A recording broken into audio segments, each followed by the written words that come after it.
Hello everybody. I wanted to do a quick video today showcasing something that we have set up here at our office slash warehouse here over at Oriental Art Supply. We call it a magic paper doodle station, and we really set it up to allow customers to test brushes. But what I discovered was that once it was set up, as I was walking around the office, I sort of couldn't resist coming by and just very quickly filling up the magic paper with just practice strokes.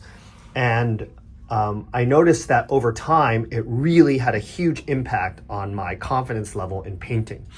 And so I really started to encourage people to use magic paper, because I personally found, as somebody who is like, has a really busy life and finds it challenging to set aside time for painting, that having this set up so I could grab little pockets of time. It's also great if you're inviting friends over, grandkids over. If you have this set up already, they can just play around with the brushes and you can share the art form with people in a very easy, casual way. So the elements of this doodle station are just one piece. We have a piece of medium-sized magic paper here. So for those of you who are unfamiliar with the term, the magic paper is just a paper that allows you to practice painting with just water, and the paper will reflect the strokes temporarily with water, and then as the water dries, the strokes will disappear, and then you can use it again. You can use it over and over again. And then the other thing that we have is just a porcelain water bowl that has some water in it. So this is our magic paper doodle station, and I want to show you how I work with it. The brush that I'm going to be working with today is a new brush that we've been promoting. This brush is called the Dancing Crane brush. As you can see, it's a very unique brush. It's the largest brush that we have that is of this particular style. And the style is that it has an elongated tip, and then it has some shorter bristles around the outside that give it a little body, but the tip bristles actually extend far beyond the bristles on the outside. That is a very unique design in brush, and you can see it in two other brushes that we have that are much smaller. One is the red feather brush, which is our favorite brush for fine line or line work in the fine line or gongbi style. And then we have a mini beak brush, which also has the same design, which is a little bit larger than the red feather, but also significantly smaller than this Dancing Crane brush. So you can see what I do with this magic paper doodle station. I'm going to go over here and get some water on my brush, and then I'm going to go ahead and just start filling up the paper. So the unique thing about this brush is the tip. It's got a very clever tip. So you can see it's really good for turning line strokes, and it's the biggest brush that we have. So when we have a brush that is of this design, the outside bristles carry moisture that feed to the tip. So you can paint usually longer with these kinds of brushes, because the moisture will feed from the outside bristles down to the tip, and you can sustain this stroke for much longer than a traditionally designed brush.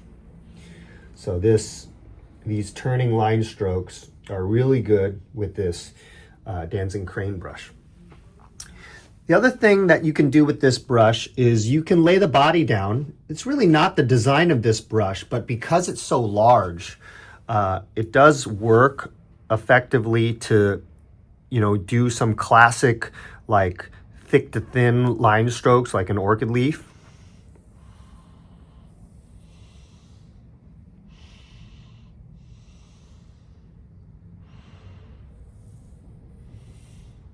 Yeah, it actually feels very nice doing those strokes.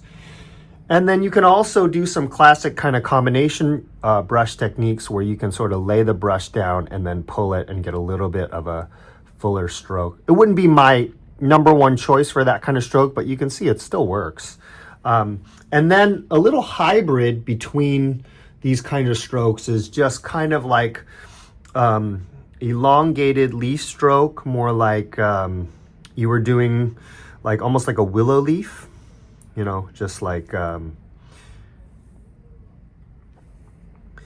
it's got a nice nice taper, a nice soft feeling and finish to that kind of longer leaf stroke. A little bit more,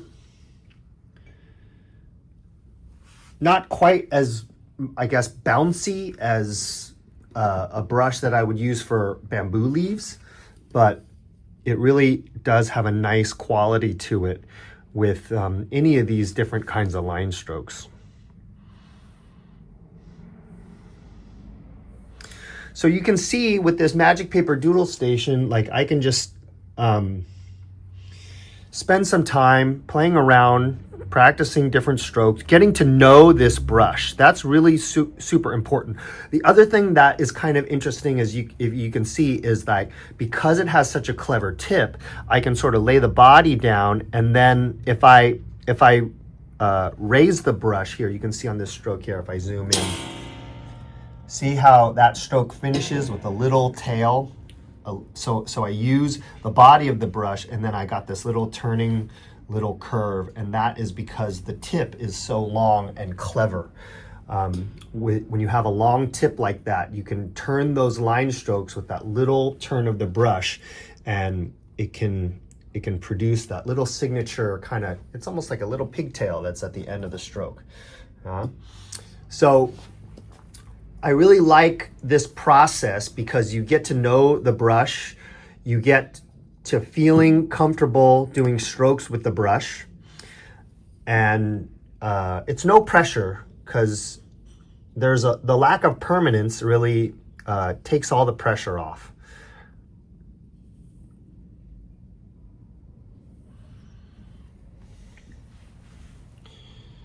So if you haven't picked up one of these dancing crane brushes, I know the first time we advertised it, it sold out pretty quickly, but we did get a new batch in, and it is a unique brush.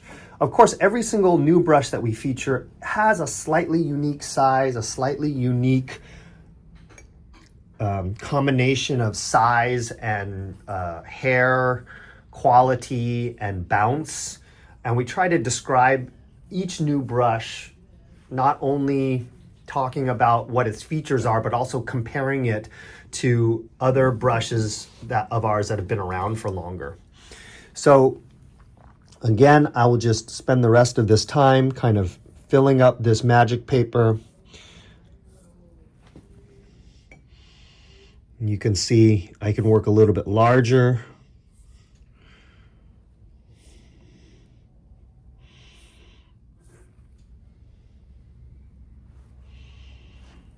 And this first area that I focused on, you can see now the strokes are starting to fade away.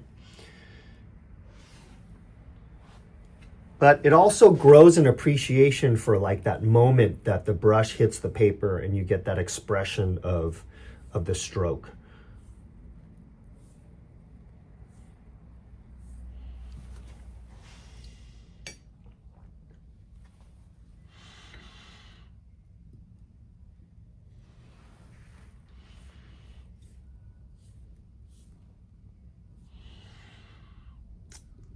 I want to show a little bit of like finer work in this last corner here that we have available.